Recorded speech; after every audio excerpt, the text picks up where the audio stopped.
Hello guys, contente de vous retrouver pour cette belle recette. J'espère tout d'abord que vous portez bien, cela me tient à cœur. J'espère que Dieu prend bien soin de vous. Il le fait pour moi et on lui rend toujours toute la gloire. Aujourd'hui, je vais vous présenter une délicieuse recette de poulet braisé au four. Pour cette délicieuse recette de poulet braisé au four, là, j'ai un poulet là qui n'est pas encore lavé ni découpé que je fais tout à l'heure. Et là, j'ai les abats aussi. Là, je passe au nettoyage de mon poulet. Pendant que je fais ceci, si vous n'êtes pas encore abonné, c'est le moment de le faire, de cliquer sur la cloche de notification pour ne rien rater de mes nouveaux délices. Et si vous avez aussi aimé la vidéo, n'hésitez pas à lâcher un gros pouce bleu. C'est ce qui vous permet de soutenir la chaîne. Mon poulet et ses abats bien nettoyés, comme cela dans un saladier. J'ai fait quelques entailles sur les cuisses. Et je vais rajouter là maintenant un peu de sel.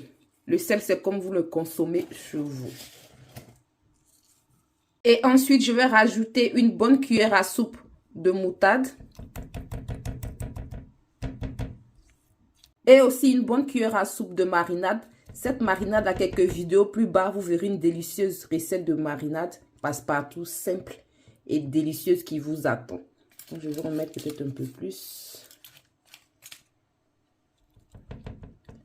Là, je rajoute un peu de poivron rouge, de poudre de paprika. Je vais venir moudre un peu de poivre noir comme ça en grains pour rajouter aussi là-dessus. Il y a déjà du poivre noir dans ma marinade, mais je n'ai pas mis assez pour ajuster selon mon repas. Je viens presser un petit bout de citron comme ça par-dessus. Le jus de citron aussi va permettre aussi de ramollir un peu plus la chair. Ensuite, je rajoute un filet d'huile végétale. On va dire environ une bonne cuillère à soupe. Et de préférence avec les mains, venez bien malaxer tout ceci. Bien badigeonné ainsi, j'ai fait quelques trous aussi dans la chair du poulet avec mon doigt. J'ai rajouté aussi la marinade à l'intérieur. Franchement, bien malaxer le poulet avec.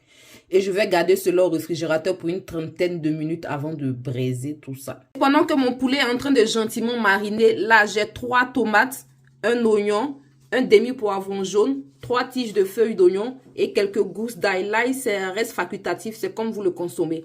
Que je vais venir maintenant nettoyer et faire bouillir. Après avoir tout bien nettoyé et mis dans une casserole, je rajoute un peu de sel par-dessus. Je rajoute un peu d'eau pour faire bouillir tout ça. Je mets le feu en marche et je laisse tout ça gentiment cuire. Après une bonne trentaine de minutes, je fais sortir là mon poulet. Et sur la grille du four, je vais venir poser mes morceaux de poulet par-dessus.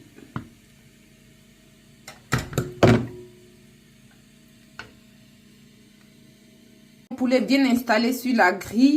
Dans le fond du saladier, il reste encore de la marinade. Je vais rajouter un peu d'huile qui va me servir à badigeonner mon poulet pendant tout le long de la cuisson. Donc, on va rien jeter de cela, rajouter un peu d'huile et conserver. Le four que j'ai préalablement chauffé à 180 degrés pendant 6 minutes. Là, je viens enfourner mon poulet. Et je vous donnerai le temps exact que tout cela m'a pris à la fin de la cuisson.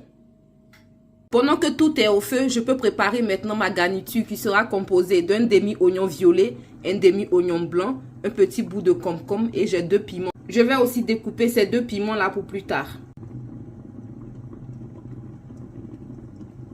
Après 25 bonnes minutes, tout est prêt. Là, je viens retirer pour pouvoir les mixer.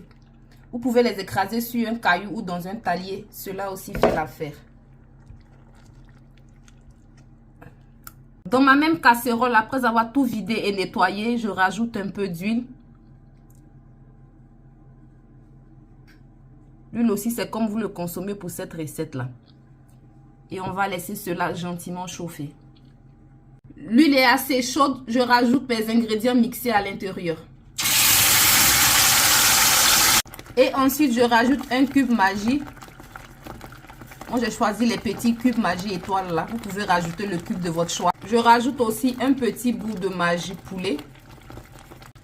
Bien mélangé à cet instant-là. Vous pouvez goûter pour voir s'il y a le cube, le sel, tout est parfait. On ne va pas rajouter d'eau et on va laisser la pâte gentiment finaliser. Ça saute un peu, donc vous devez recouvrir la casserole ou votre récipient que vous utilisez à moitié. Et 20 minutes après, je viens rajouter encore un peu de marinade sur mon poulet. Avec de l'huile que j'ai rajoutée dans le reste de la marinade.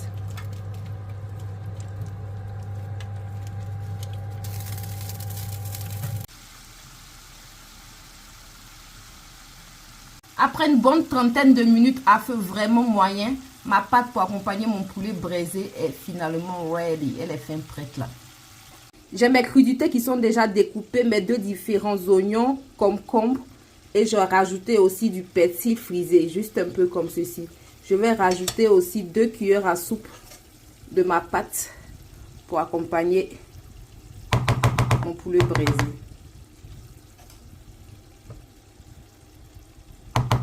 Et bien mélanger. Bien mélanger ainsi, je mets cela sur le côté. Il me reste quelques minutes afin que mon poulet soit bien braisé. Et là, je passe à la présentation de mon repas. C'est tellement délicieux. Vous pouvez rajouter un peu de vinaigre si vous voulez, mais pour moi, c'est... Je voulais rajouter, mais c'est bon comme ça. C'est trop bon. Après 45 belles minutes à venir arroser comme ça avec un peu d'huile et le reste de la marinade. Chaque 15 minutes ou 20 minutes. Mon poulet est finalement ready. Donc là, je passe à la présentation de mon repas. Il est tellement tendre de poulet. Le plat prêt est servi. Là, je rajoute un peu de mayonnaise pour la déco et l'accompagnement.